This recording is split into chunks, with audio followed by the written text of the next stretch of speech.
I go and I sit down on the very back of the boat, like like some steps down. It's like a swim dock, and my feet get wet. I was like, what? I'm wearing socks, and I was like, my feet get wet. And I was like, this part of the boat isn't supposed to have water. Like this should be above the water line. And then my daughter calls from inside the boat. She says, "Hey, Dad, I hear rushing water, and there's water coming into my cabin."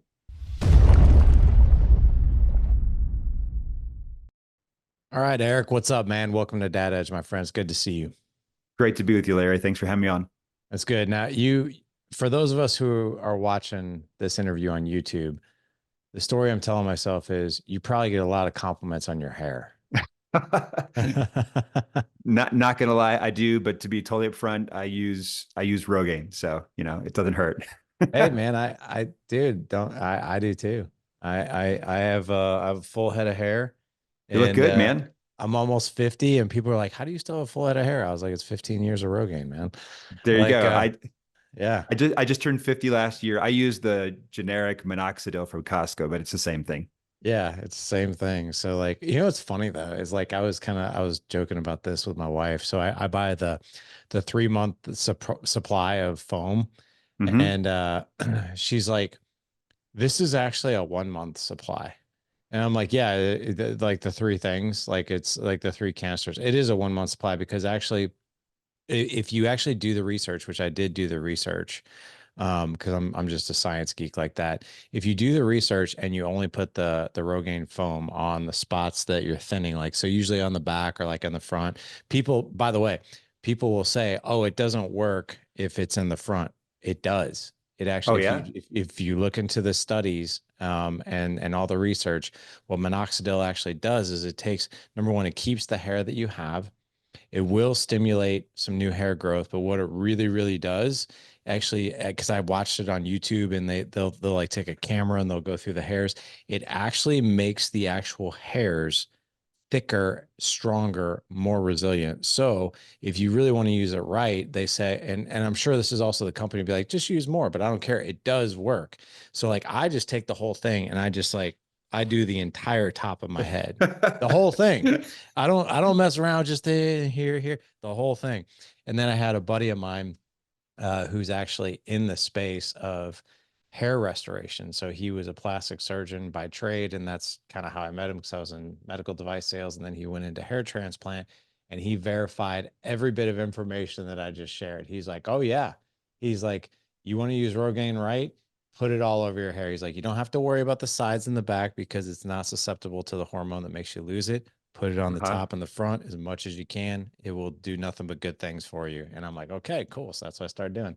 Hey, that's good to know. I'm kind of a drop guy. This will sound like a weird flex, but now that my hair is as thick as it is, I can't get the foam in there. I have to get in there with the dropper. And so that's That that that's real first that's my world claim to problems. fame. Yeah, exactly. I'm glad that's my situation. Yeah. Well, hey, let's start out with some fun facts about you. Five kids. Yeah. Five kids. Okay. So I'm curious, when you tell people you have five kids, how do they react to Depends on which part of the country I'm in, I guess. In New York that? City, people are blown away because Yeah. we raised our family there. We raised them living in a two-bedroom apartment, one bath apartment in Upper Manhattan. And as I was telling you, we now live in Salt Lake City, kind of post-COVID. But New York City, people are blown away. Salt Lake City, not so much. But yeah, it's for most of my life, people have thought, man, you've got a lot of kids. You do, man. It's so funny. Like I've been trying to get Jim Gaffigan on the podcast, and I know Oh, have he's the you, best.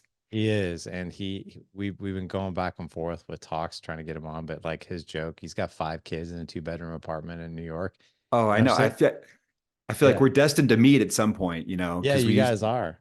so, if I can join the conversation, would be delighted, but I'm sure you guys will be just fine without me. So when you describe your two-bedroom apartment, and I'm sure people are like, "Where do the kids sleep?" We're like, "Well, my one daughter sleeps in the one bedroom that has a toilet and a tub, and then my other kid sleeps in the one bedroom that has a counter and a stove." And but no, I'm curious, like, how did you does everybody fit in like one room? Like, how do y'all do it? How did So you do it? surprisingly well. I mean, it worked really well when they were younger. After COVID, when they all came home, kind of mid-pandemic, we're like, oh my goodness, we now have five grown kids, and this doesn't work as well. But we bought, or not, I wouldn't say we bought, but we moved into a 2-bedroom apartment in 1999. That's when we first moved to New York City. And Emily and I, my wife, we had the big bedroom, and our 2 little kids, we had 2 young girls, basically a 2-year-old and an infant. They were in the small bedroom. When we finally had 4 kids, Emily was like, I think we need to give them the bigger bedroom.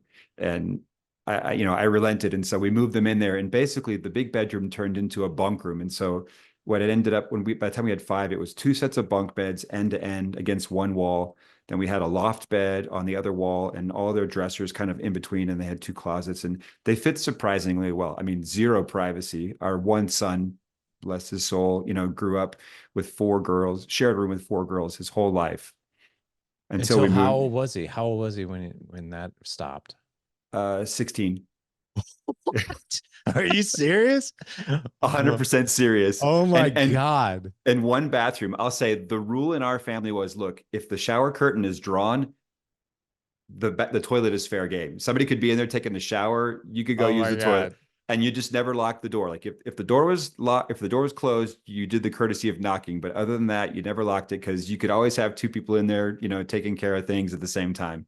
And our kids have grown up to be well adjusted, and you know behave appropriately, all that sort of stuff. But yeah, it was a different kind of dynamic. But we're a tight family now because of it, I think. Man, that's cool. That's really cool. I mean, those are some cool memories to grow up with, even though because they're stories, right? They're funny stories. Like in my house though, like that might not fly because for some crazy I have 4 boys, so you have Mm. 1. And like for some crazy reason, like, the shower is just to the right of the toilet. And for the love of God, like my kids can't seem to hit that thing. Like they have peed more on the shower curtain than I think in the toilet. So who's ever is in the shower might get peed on if that shower curtain was not completely secured, like it would be bad in our house. But that's unreal, man. And then not only that, but like you took your kids on like a sailboat, all 5 of them, and sailed for how long? Was this a year? Yeah, about a year. Hmm.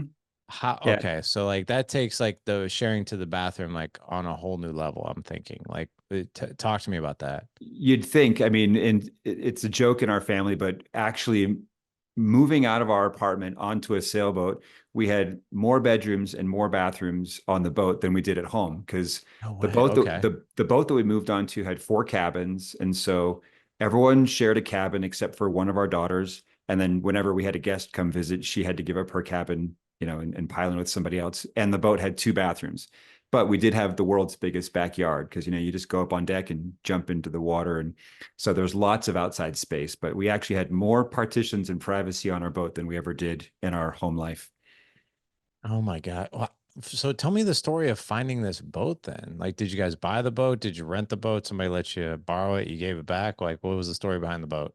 We did buy the boat, which was kind of an outgrowth of a long journey, which I'm happy to tell you as much about that as you want. But we bought the boat, sailed it for a year. Uh, After we rented it out to some friends of ours who wanted to go out with their kids for about 6 months, and then after that we sold it. So it was very, much part of the plan to buy it and sell it. It wasn't like we could just buy a boat and keep it. But it was, and just getting into a boat was a financial hardship for us, because we were in the middle of a recovery coming back from a long uphill road.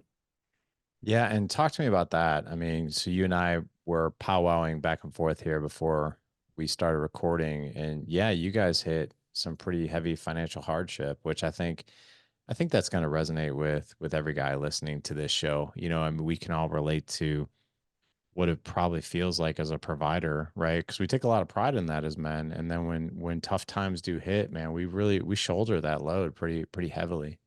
Absolutely. I love talking about this, especially with men, because it was really hard for me at the time. And now that it's, because this all happened 10 years ago. And now, I take people out sailing all over the world, and the pictures look fun and glamorous and all that. And I don't want it to put people off that, didn't start that way. It started with like getting brutally beat up financially. I mean, as I was telling you, we were in New York City because I worked in the theater industry. I went to college and I studied music, and and I was writing musicals and stuff like that, which is weird enough in itself. And I was helping produce shows and tours.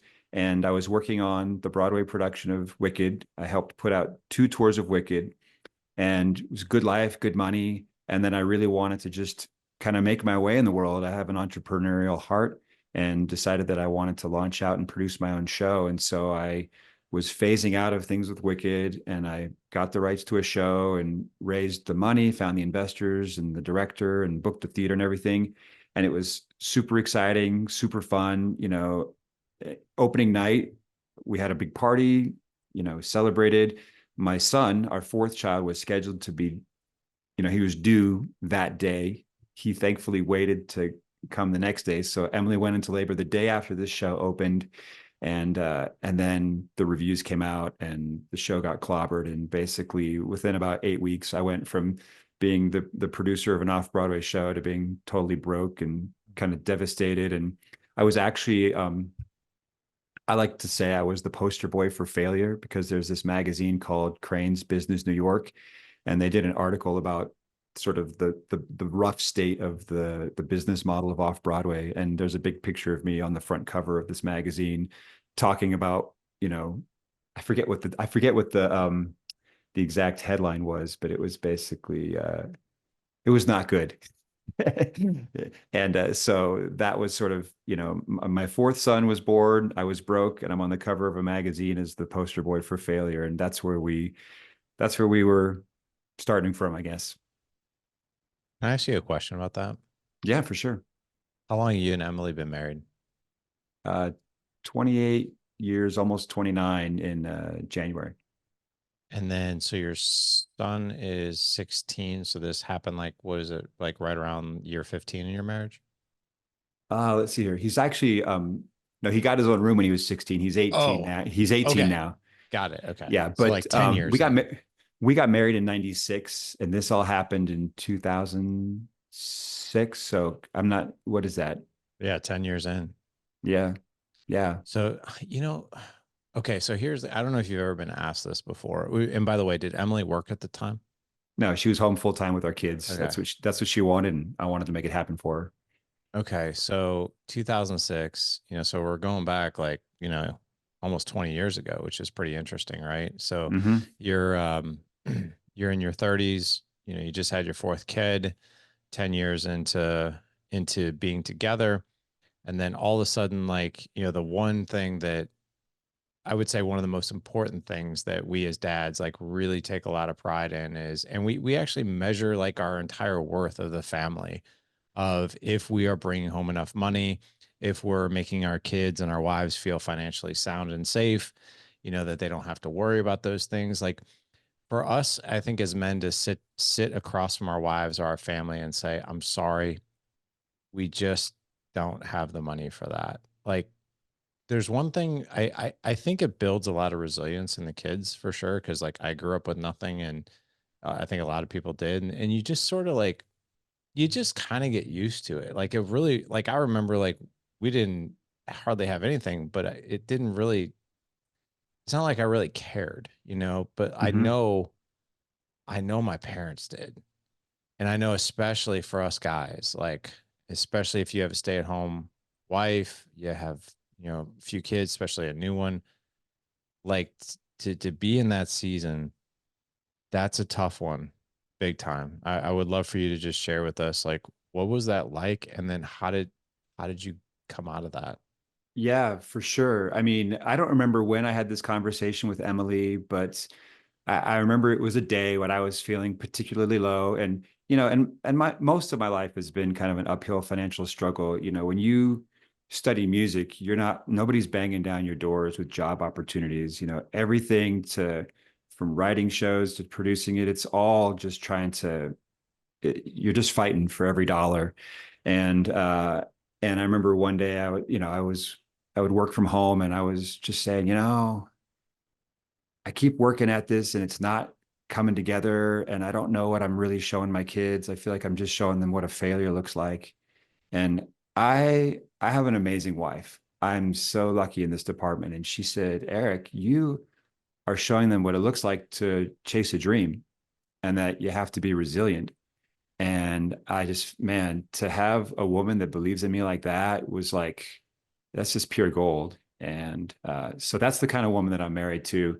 And so when this came Hold on to along, her, man. Jeez. right, Wow. What is, I mean, dude, gold, absolute right, diamond right there. Keep going.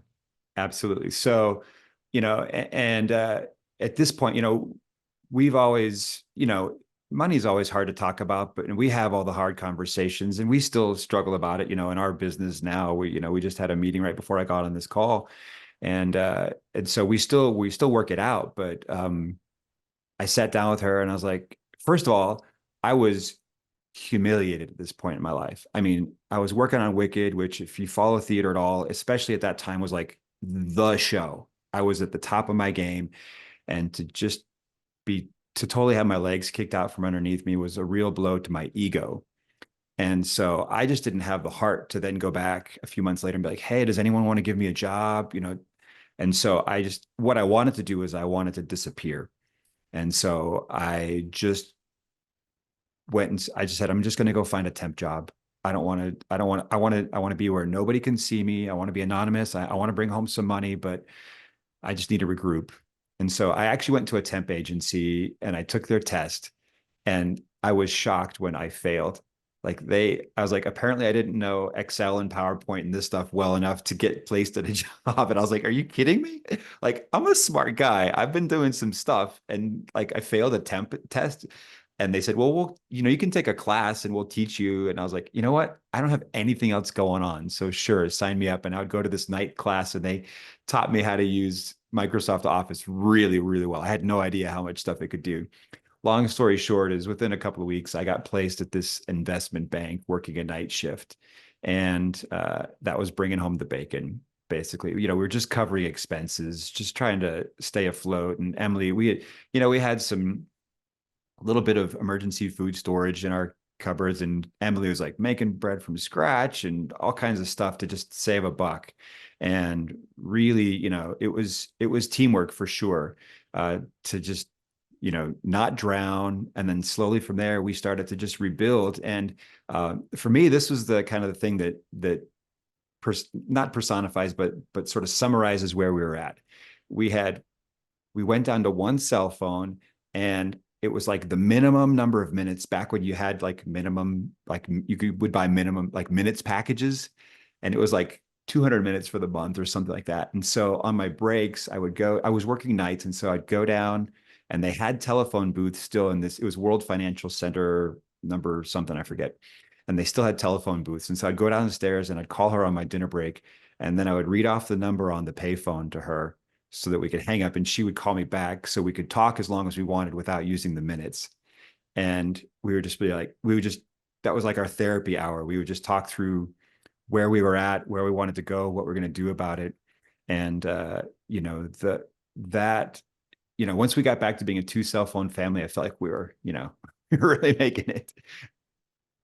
And I guess segueing out of that is that I got this temporary job downtown, and I would take these dinner breaks, and that's when I would go walk along the Hudson River and I would see these sailboats out there.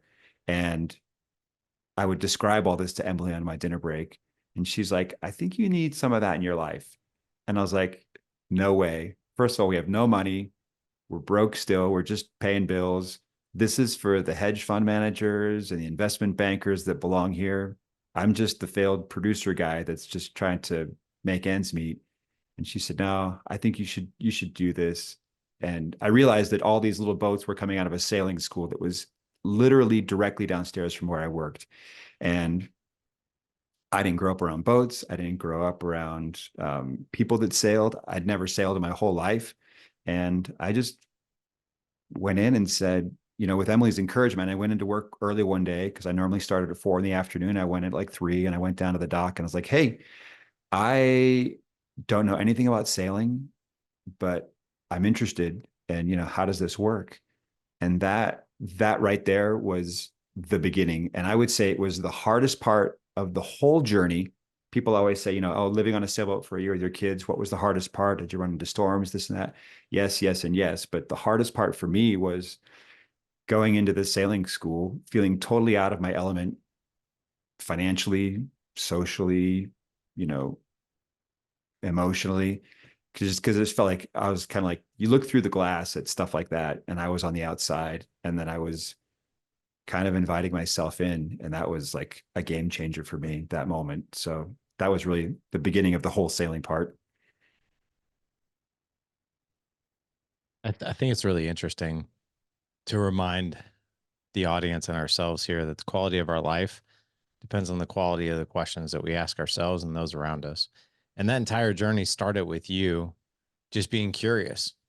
Like, Yeah. I don't know much about this. Like, what's this all about? Tell me. And that was the launching pad for this. I mean, did you ever think that in that season where you guys were broke, just trying to make ends meet, Emily's making bread, you know, like you're just trying to put pieces together, and then suddenly you guys are on a sailboat traveling the world as a family. You write a book, right? Called, is it Seven at Sea, right? Seven at sea, because there were seven Seven, of us. right? Seven at Yeah. Sea.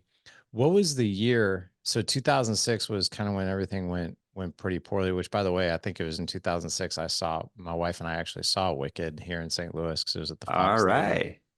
I And know the we love, Fox Theater well. It's a great venue. yeah, we loved it. And actually it was That would have been the tour I put out. really, yeah. So it was oh my gosh, what was one of the main characters? She was in the older woman. She was in, I think she was in Scrooged, and Oh man. she was also in Taxi, like the TV show back in the day.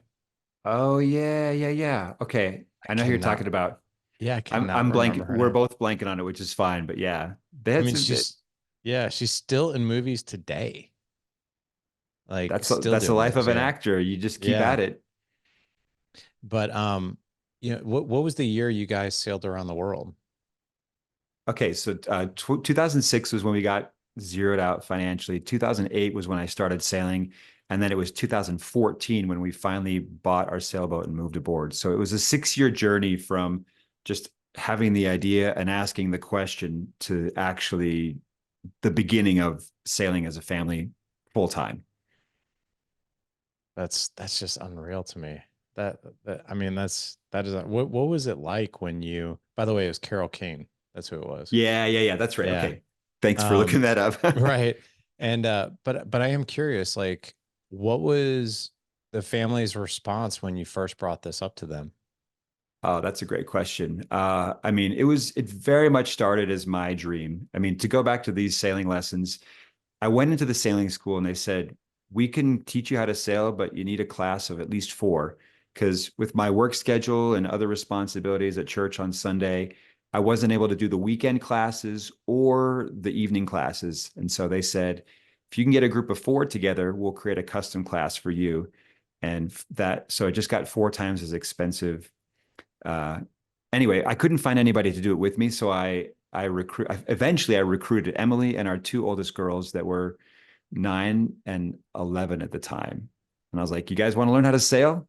And they were stoked. And so I actually I did take on some contract work back in the theater business to pay for those lessons because I couldn't afford it with my other job, but did that, made the money. That's when we started sailing as a family. And so my kids got introduced to it pretty young. After that, we started to sail on little teeny boats for like, we'd go out for an afternoon with all the kids. And our first trip was just a disaster. We brought the other three little kids that had never been on a boat. And as soon as they got out there and the boat kind of tipped a little bit this way, they just went ballistic, screaming, feeling like they were going to fall overboard. At this point, we now had five kids. And so Emily had a little baby, our daughter Lily, in a life jacket, and she was wearing a life jacket and trying to nurse her. And it was just like, we went out in New Jersey, and it was a Saturday, and there were literally people, like the Jersey Shore kind of vibe, like people tan, gold chains on their jet skis. They were literally pointing and laughing at us because we were just such a hot mess. And so the first trip was a disaster. And but then we got better. I started to go out with friends and I improved as a captain. I was not shouting and losing it, and I knew better what I was doing. And so we started to sail as a family on small boats in the Long Island Sound. And it was great family time. We would just get out there, and uh, the no cell phone service. We would teach the kids how to sail and put them in charge of steering the boat. Man, you give a 10-year-old the tiller and say, okay, you're in charge of steering. They sit up and they kind of step into life a little bit. And so all of our kids had that opportunity. And taking a long time to answer your question, when I was like, you know what, I think I want to sail for a year as a family, I first mentioned it to Emily. It was a kind of a quiet day. All the kids were in the apartment playing nicely, which was unusual, I guess, and not that unusual, but it was a peaceful moment. And I said to Emily, I said, I think the seven of us on a boat would be enough universe for me. And that's when she kind of wigged out in her brain. She told me about this afterwards, and she just said that all the reasons this was a terrible idea came up. She's like, we could die, we don't have the money. The kids could, like, first of all, what about their friends and our friends? And, we could wreck a Yeah. boat and never recover. And so anyway, the first response from her was in her brain was, this is the worst idea ever. But the words that came out of her mouth, and again, she's a golden woman. She said, well, when would you want to go? She didn't voice any of her concerns at that point, but she just wanted to gather more information. And she said, and I told her, I said, I want to go before our oldest leaves for college. And so our daughter was 14 at the time. And I said, I'd like to go by the time she's 16. That would be cool.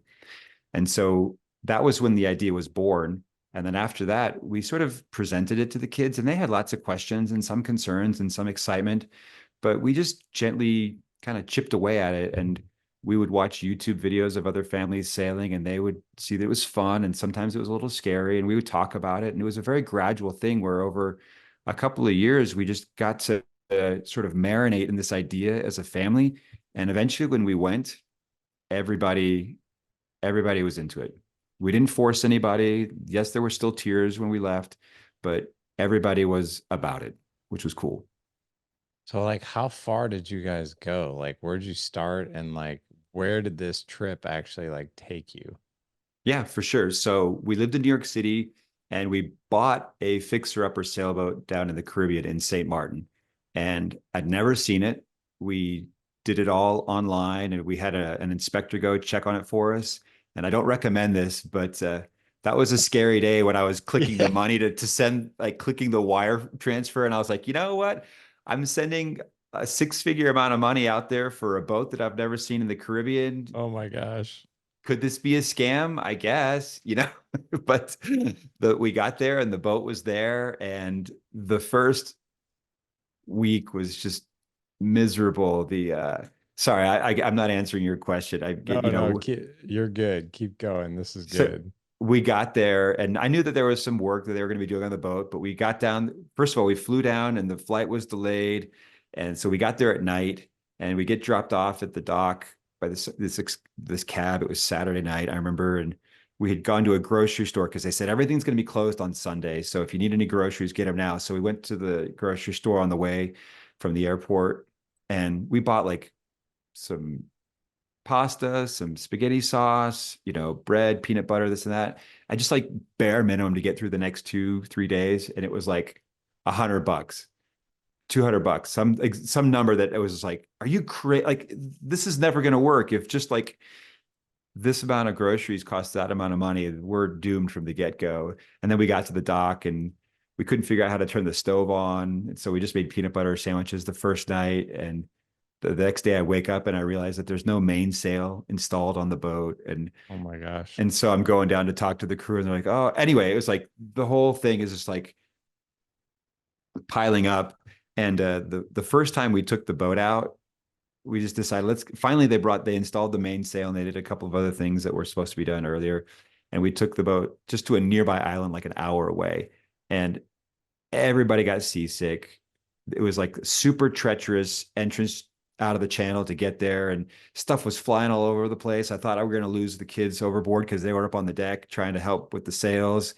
And we got to this island, and we could barely get the anchor set, and we were just, again, we were a disaster. And we had all been puking the whole way there, and we were just laying on the floor of the boat. And I said, just kind of on my back, I was like, whose dumb idea was this? And all my kids just lift their heads and they look at me and they're like, it was your idea, Dad. And anyway, we all just started busting up laughing. And Emily was like, no, no, no. Just remember, we all decided this was going to be good and this is going to be fun. And we kind of regrouped from there. But it was a rough start. Uh, but to get to your question, we picked up the boat in St. Martin. We were there for a few months fixing things up, getting the boat ready. We made friends. We made friends with other moms and dads with kids on boats because they're out there. There's a whole world of people living on sailboats, and we traveled around the Caribbean together. And then we peeled off on our own and we went through the Virgin Islands, past Puerto Rico, into Dominican Republic, Bahamas, over to Florida. And then we actually sailed all the way up the East Coast, up the Hudson River, and we docked the boat in our neighborhood where we lived. And we were able to walk home from the boat to our apartment. And it was just kind of this full circle thing to be able to walk home from the boat docked out in the Hudson River where we took our first sailing lessons. Wow. That is unbelievable. I mean, you have lived quite a life here, like when it comes to this kind of stuff. Like talk about going from one extreme to another. I mean, that is I've never heard anything quite like this. Like that is unreal. It So was a so journey for sure. yeah, so talk to me about what happened? What emerged over that year between you guys? You got seven people at sea. Mm-hmm. It starts out like, holy crap, like what were we thinking? By the way, I love Emily. Like what an amazing human being. Like she could have easily have been the wife that been like, yeah, what the heck were you thinking? But she's like, no, no, no, no, we all decided this, remember? Like, I mean, that is a woman to keep in your corner for life, man. Like, wow, what you That's are a lucky guy. for sure. That is the plan. Yeah. So talk to me about some of the things that just happened to you guys as a family, like conversations and experiences and the connection and all those things. Tell us the good and tell us the maybe the not so good. I can only imagine like there had to be times where you're just like, oh my God, we're on this. This is like Gilligan's Island. Are we going to make it out of this storm or whatever else that might have been Oh like yeah. pounding you Yeah. guys? For sure. I mean, I mean, if you want the whole rundown, Seven at Sea, our goal with that book was to be honest. And so we tell the puke stories. We tell the stories where Emily and I get into fights and we're not talking to each other. And we tell the stories about, kind of the good, the bad, and the ugly. But, but I think just to pull out a few moments, I think one that I, I'm going to jot a couple down here. So I don't forget. I'll say one was we got there and we were pretty overwhelmed, and I really just wanted to sell the boat and beg for my job back and hop on the next flight back to New York, which which we did not do, obviously.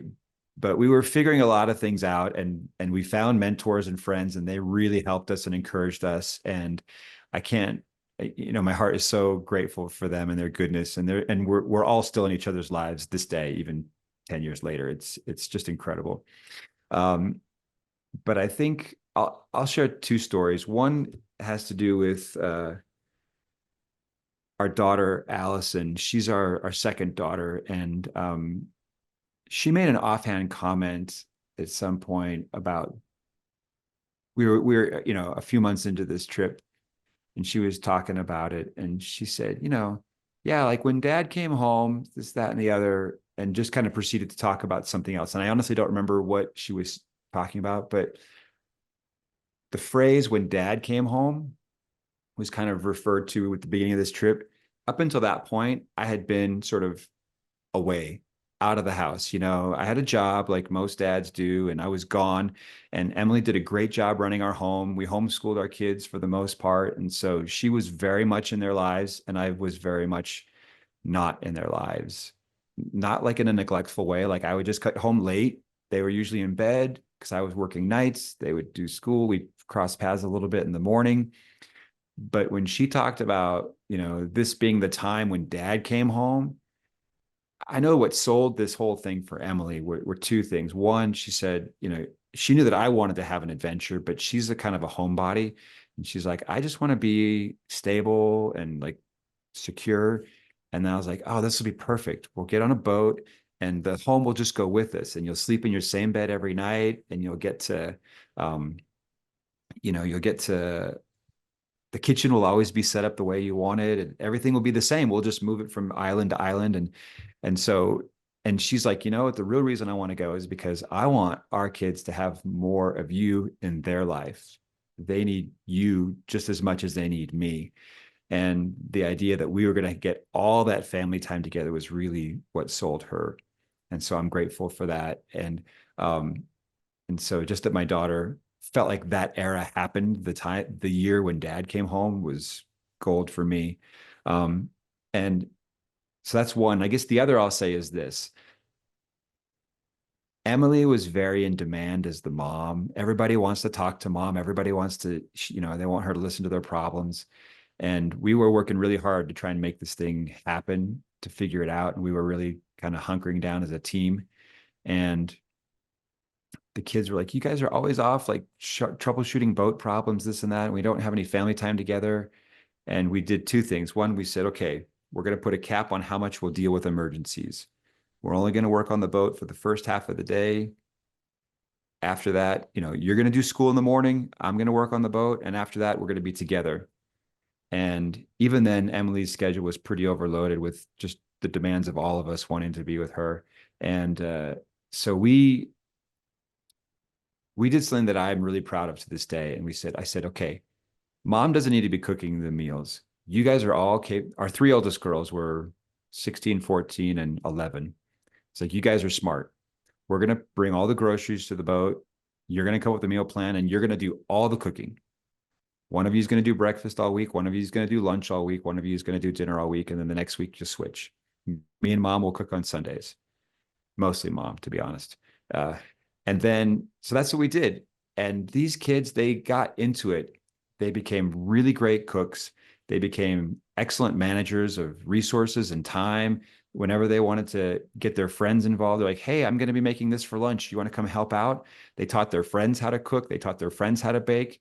And now that they're grown women, we have two married daughters. One's having our first grandbaby in October. Our girls come back to us and they just say, thank you, thank you, thank you so much for giving us a chance to grow up and step into the adult world in a meaningful way. Even when they were in college with their roommates, their colleges didn't, the roommates didn't know how to do much more than make ramen. And they were making, tikka masala and, all kinds of, baking fresh bread. And anyway, so that's just me trying to brag on the ladies in my life. But I just feel like it gave our kids a chance to grow up in really meaningful ways that made them confident. It made them leaders and it made them problem solvers. And we got to just come together like a family. Like you can't believe, like the word that I like to use for how we came together is we were galvanized as a family. Ooh, buddy, I love that adjective, man. That's It's a cool. good word, huh? It is a good word. And it's really, I don't, do you know Dr. Daniel Amen by chance? I don't.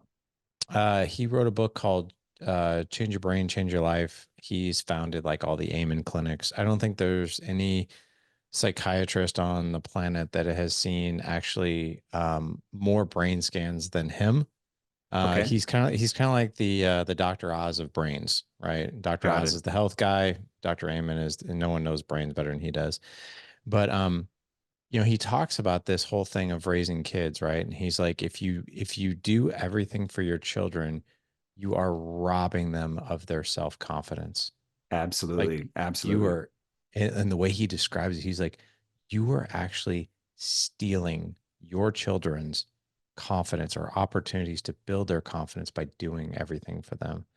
And when you shared that story, like that was the first thing that came to mind is like ownership, right? And like, hey, we're going to figure this out. And like the team building that goes on and the connection that goes on between those three girls doing that, right?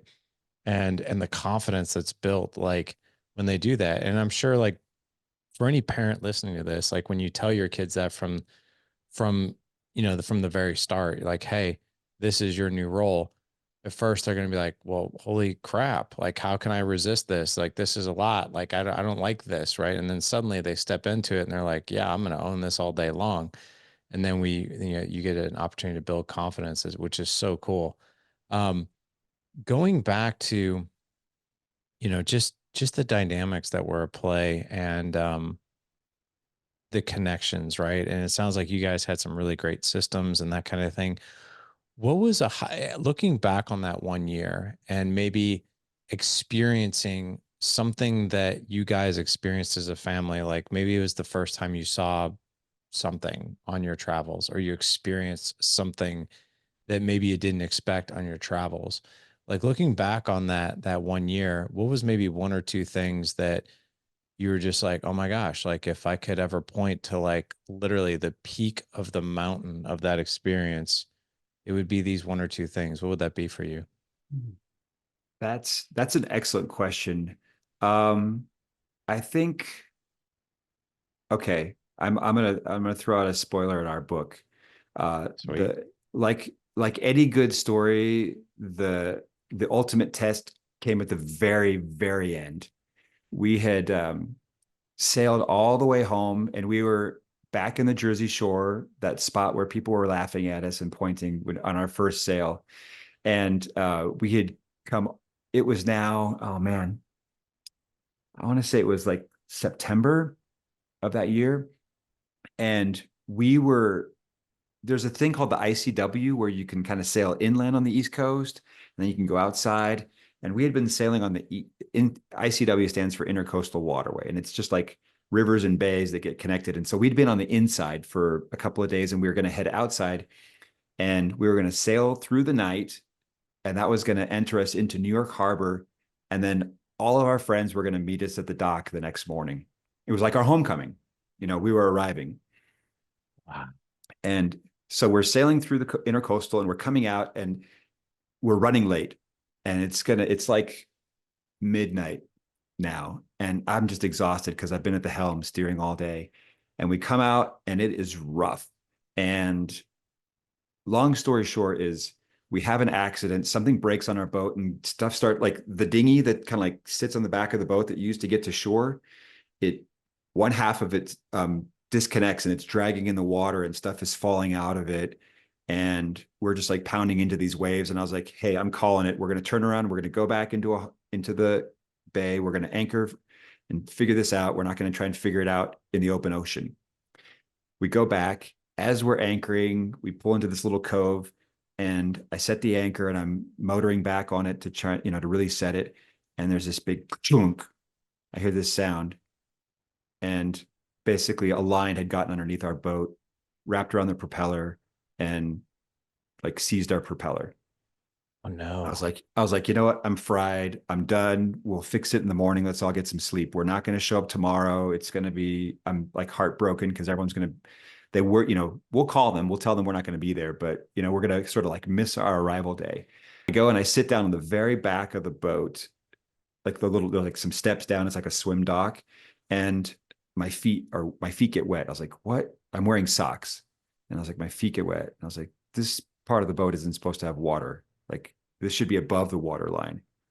And then my daughter calls from inside the boat. She says, hey, Dad, I hear rushing water, and there's water coming into my cabin. And what had happened is this line had gotten wrapped around the propeller and fast and hard enough that it had jerked the kind of the propeller and what's called the sail drive sideways, and it ripped a rubber seal that goes around it.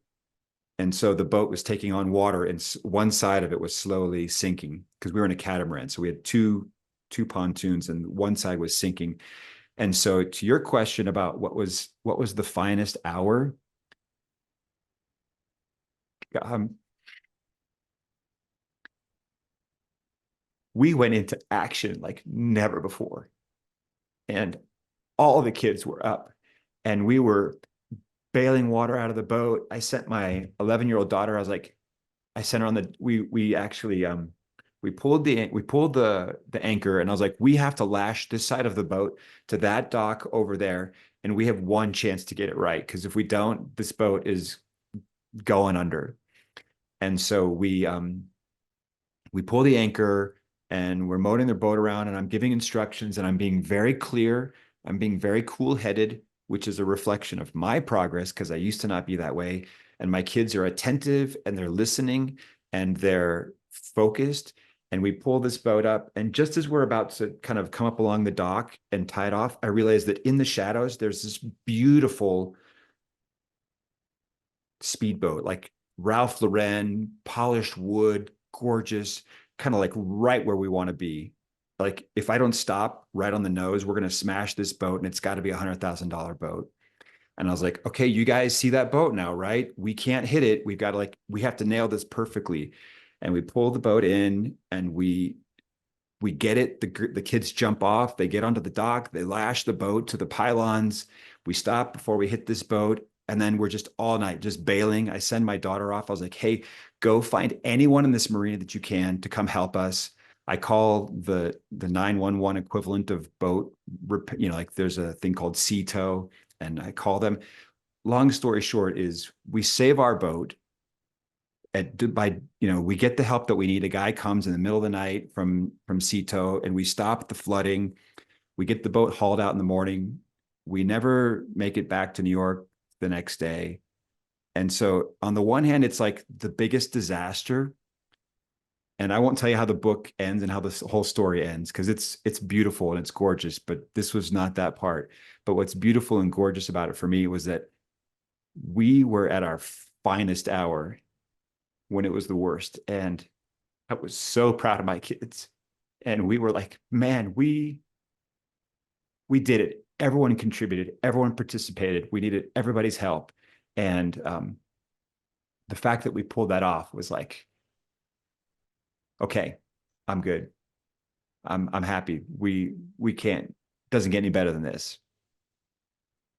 Dude, So anyway, can I share a reflection on this? please, I'd love to hear it. This is, Erik, this is proof, man. This is proof that no matter how bad a season is, right? Where you basically were like, I might not know where our next meal's coming from because we're broke and we're poor and I'm having to start over again. And this thing that I was working on didn't work out.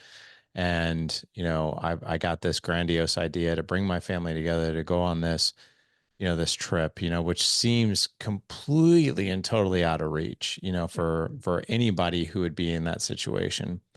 Mm-hmm. And then you go and you do this, right? And I'm sure that the book is probably loaded with all kinds of other experiences. But dude, you and your family can point to that moment as, you know what? The Ortons, like we have a redemption story. And it's all because collectively we worked together and we accomplished this mission and we overcame something that could have easily overcame us. And the other cool thing about it is that you described yourself as, I clearly communicated, I kept a calm head, right? Which a lot of us in chaos, especially guys, there's two types of guys. Chaos comes and we get chaotic. Chaos comes and we can be calm, right? Mm-hmm. Yeah. And one of the things that we always teach in our community with guys who come and do life with us, like in our mastermind, is it's so funny that we're talking about this because we refer to it as you are the captain of your ship. If the captain, if the waves are coming and the storms are moving and the boat starts to sink and the captain loses his mind, what do you think that the passengers are going to do? And your family is the passengers. The more calm, clear-headed, and clearly you can communicate, now that's a leader. And I will tell you, man, like this is I've done over 1,200 episodes.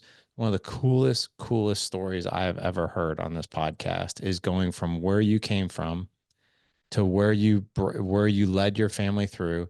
And then I personally, and I'm sure you probably agree at this point, maybe not in the moment, that might have been the coolest ending to the trip ever. It was a like any good movie, it was like the ultimate reversal and sort of we made it through.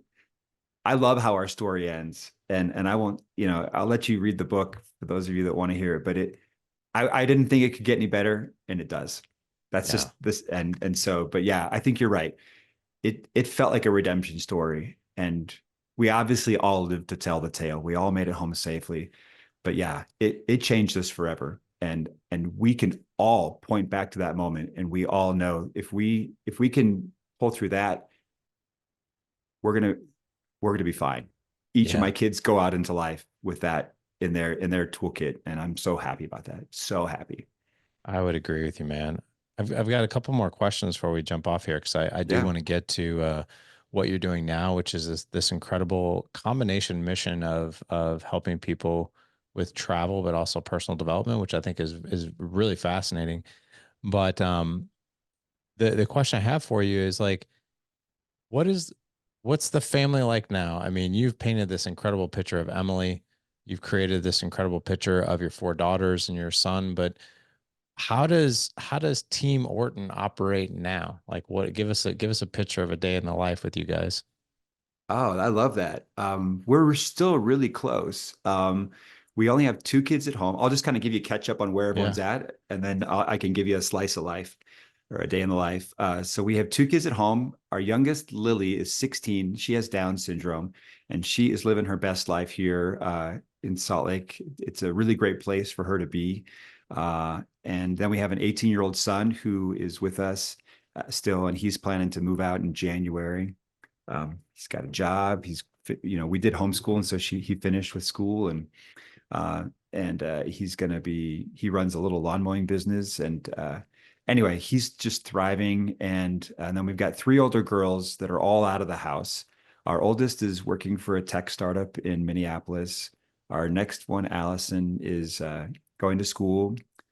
She married a man from Japan. They're amazing. They just got back from Japan 2 days ago, spent all summer there, and they're having a baby in October. And then our third daughter, Sarah Jane, and her husband, they got married in December, and they just live a few blocks away from us. And so um, we have the good fortune of physically being close to four out of our five kids. And then our daughter Karina flies in and visits us multiple times a year, and she just spent a few weeks here. She works remotely, and so makes a lot of things possible. But I still feel like we're really close. We have this tradition that we just did it last night. It's called Weekend Pictures, and everybody's got a phone, and everybody takes pictures all week, and a lot of times the phones kind of get in the way of feeling connected. And we do this thing every Sunday where you pick some of your favorite photos from the week, and we gather up if we're together, and we put them on the TV, everyone, like screen casting, and then we just everyone shares their week in pictures. And we start with Lily, the youngest, and we go to the oldest, and we get to see the week through their eyes. What was important to them? How did they experience? We might be at the same event, but they take pictures of it from their point of view. And it's, what memes did they like? And then for our kids that are away, they just text them in. We have a group thread. And so we're always knowing what's important to each other. We're always aware of how they're experiencing the week. And we're still very connected, and we don't travel as much together anymore, but we still have a good time. It's a lot of fun. Dude, I love I love you and your family. And I will tell you right now, I'm going to rob you right in front of your face and tell you I'm totally stealing that. It's all yours, I'm man. Have totally fun with it. stealing that. It's That the might best. be, oh my gosh, dude. Like that is like, okay, so like last year, me, my wife, and my two older boys, what we did is we created a family album called Hagner Family Gratitude. Love it. And we just would pop in pictures into that album like pretty much on the daily, and just pop them in there. But and we would go in there, we'd look at them like separately, be like, oh, what did Ethan put in? What did Mason put in? That kind of thing. But we've never sat there on a Sunday night and been like, hey, let's check out the photos of the week. Like that's gold, man. Like that. I mean, like, and to sit there as a family and like check that stuff out, like I'm totally stealing that. That is such a phenomenal. Is this an original idea or did you grab it from somebody? I think it's original. I mean, we don't we just started calling it Weekend Pictures, and we've been doing it for years. And I knew that it had taken hold when last night we were out with our daughter Sarah Jane and her husband, and we were at a kind of like a Sunday evening concert, and afterwards he looks over me, he's like, "Weekend Pictures after this?" I Oh was my like, God. "Heck yeah!" Like Yeah, when yeah, he's asking me, yeah. are we gonna go home? And I was like, "Yeah, we're doing." In the end, they ended up peeling off and going home on their own, and we just did it via text. But the fact that my son-in-laws are about it, and my kids still want to do it, I'm just like, that makes me super happy as a dad, for sure. Dude, that is such a solid tradition. Because I'm sure this probably happened with you guys, but like, I've had conversations with other people. They're like, "What was it like doing that gratitude journal or the gratitude pictures for a year?" I was like, "Man, it was awesome." I was like, not only was it really cool to reflect upon, but you actually operate differently when you're doing that. And they're like, "What do you mean?" I was like, "Well, I personally noticed that when sorry, I just put a camera in here and I'm looking over here because I think I'm looking at you, but I'm actually need to Oh, be looking here." you're good. But We're making eye contact. It's yeah, all good. but so one thing I noticed in the way I described it was I was like, I actually look at life and my family through the lens of trying to capture something I truly appreciate versus something that's wrong, missing, or broken. Because I think in human nature, human beings, we look for what's wrong, missing, or broken so we can fix it, right? We're always looking for problems that we can Hmm. overcome. But when we can look through the lens of what we call an appreciative eye, right? Or catching really cool moments when they happen versus just allowing them to pass by. What I noticed in that year is it made me and us like way more observant of the environment that we had around us. Like very few of like I noticed that I wasn't in my head a whole lot around my family. I was actually looking like actively looking like what can I capture right now? And dude, sometimes it was like the simplest stuff. Like it was the simplest thing. Like it would be like my 8-year-old who's like helping me make, we make a lot of like high protein, like healthy stuff and like protein brownies. And like I got a photo of him like licking like the chocolate off the spoon and he like literally looks like he's in heaven, right? Stuff like that that you would normally and I'm like, dude, I was like, hang on, like let me get that. Like that's gold. Right. He's got chocolate all over his face and stuff like that. But it's just like, man, it's like the simplest things that you just capture when you're looking for it. They're right there always. But like, unless I think you have something like that, like sometimes we're either not observant to it or we don't capture it or we're just not paying attention. And that's one of the really cool things, man. I love that idea. And then being able, but taking that one step further and like reliving those moments as a family as each person experienced them maybe a little bit differently or whatever. That's awesome. It's pretty great. I mean, I'll say one, like we were at a wedding reception on Saturday and everyone had their own pictures, but we were all at the same event together, but to be able to see it through each other's lenses. And then also our son tells us this all the time. He's like, "Oh yeah, as soon as I saw that, I wanted to take a picture of it. So I knew I wanted to share it at Weekend Pictures." And you know that there's this opportunity to put it in front of the people that you love and care about. And so it could just be like, hey, cool mailbox on somebody's house, but you know you're going to have an opportunity to share it. And that makes a big difference rather than just, hey, I like that and capturing it for yourself. And so My it brings us gosh. together even throughout the week before we ever share the pictures. So I'm just gonna like voice this from the audience right now. So like I want you to think about over like, a few 100,000 guys, who listen to the show on a monthly basis and they're saying, "Thank you, Eric." Because that's what I'm thinking right now. Like that's Oh, just awesome. gold, man. Thank you for that. Well, I hope it Um, makes the homes of these men, I hope, your listeners and the world a better place. That's what yeah, we're man. about. I love it. So, question for you on like I've never interviewed anybody who's got, this really interesting combination of helping people with travel and personal development. But this is your business now. So tell me about it.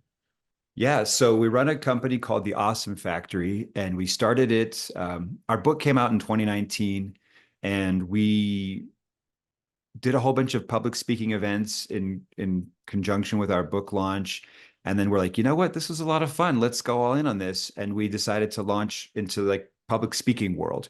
And so February of 2020, we just like really got ready to kick this off. We had a big strategy with our booking agent, And everybody knows that the next 30 days, the whole world shut down and COVID came. And so it was like the worst possible time to go into the public speaking world and coaching and all that. And so my wife and I have a deep passion for personal growth and just believing that as humans, we're always learning, no matter whether we're 20, 40, or 80.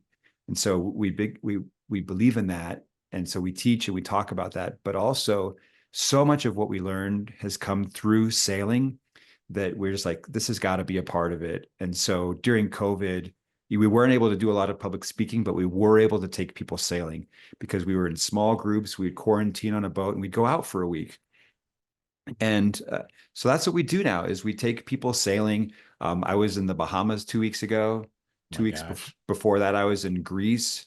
I'm going to be in Italy next month. I'll be in Thailand in November. In the Wow. winter, we're in the Caribbean and the Bahamas a lot. In the summer, we're in Europe and Asia. And we just take people out and give them a chance to try it because I know that for me, there were so many barriers to entry, so many emotional and financial hurdles, like knowing how to sail, buying a boat. And so we're like, let's take that away. Let's make it easy. If people want to try this out, let's get them out there. And so we take care of the boat, we take care of the food. We all go out for a week. It's usually 8 to 12 people. I'll teach people as much sailing as they want to know. Emily does the meal planning, and everybody else, like, I'm like, hey, here's the recipe, here's the meal plan. Just like with our kids, like, you're in charge of cooking. So pick a meal that you want to prepare and feed the boat. And then everyone gets to learn how to sail. They get to steer the boat, raise the sails, pull the anchor, whatever. Everyone cooks for each other. You've got your own cabin, so you can come with your wife or your son or your daughter or whoever, and we just go and we go to beautiful places. And then when we come back from that, you get to do with it what you want. You can keep going on that journey, and if you want to go further, we'll help you. And if that was fun and that was enough, then great. But we just love taking people sailing all over the world, and it fills me up, and I just see it light a spark in the eyes of the people that come with us. So it's a really satisfying thing to do. That's so cool, man. A question, just this is more of a selfish question, but do you guys deep sea fish and eat what you catch by chance? We do. Yeah. I'm not an amazing fisherman, but anybody that wants to fish on our trips, we get you a rod and a reel. And if you catch something, we do cook it up and eat it. It's like primo when that happens. Oh man, sign me up for that all day long. We have anytime we go to some place like beach related, which is usually about once a year, like it's a tradition. I always take the boys deep sea fishing. We just love that. But Nice. you give it like anytime I hear that old Christopher Cross song, Sailing, man, I'm gonna be thinking of you. So Well, for our millennials, they have no clue what we're even talking about like, because who's they're not. Christopher Cross? Yeah, who's that guy, right?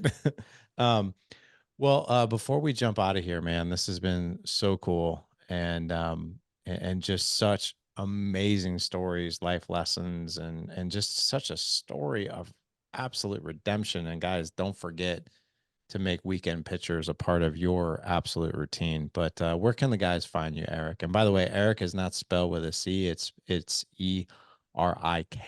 Just so you guys know, and Orton, just so you know. Yeah, so would love to keep in touch. The website for our company is theawesomefactory.nyc. And then, so theawesomefactory.nyc/sailing if you want to learn more about that. And then we're on Facebook and Instagram at The Awesome Factory NYC, and would love to keep in touch. Man, that is so cool. Well, guys, not to fear, not to worry. We have everything in the show notes for you. We'll have a copy of his book too. Uh, we're talking to Erik Orton today, who is the best-selling author of Seven at Sea, and you guys heard his story today. Head on over to thedadedge.com/Friday 172 for this show. Again, thedadedge.com/Friday 172 for this show. Erik, what a pleasure. Just we went all over the board on this show. We went from Rogaine to being broke to sailing to 5 kids, one boy, bunk beds, and people sleeping in one apartment to on the sea for a year and then this redemption story and weekend pictures. Like, dude, you took us on a journey. Like, I'm I not love lying. I love that we started with hair loss. Right. I've never had that's never come up in an interview before. So I uh, love it. well, hey, listen, like one of the things that I try to do, is I always try to compliment somebody on something, right? Because like I always want to leave people better than what I found them. And like, dude, if people aren't paying you a compliment at least once a day about that head of hair you got, like I don't know what people just aren't being observant. But you got the head of hair, man. It is on, and Oh, you've thank got a you. heck of a story for sure. Well, it's an honor to talk with you, Larry, and I just love what you're doing for men and for the world. And I'm just grateful to be a part of it for a hot second. Yeah, man. Thank you so much for coming on. This was awesome. Yeah, you bet.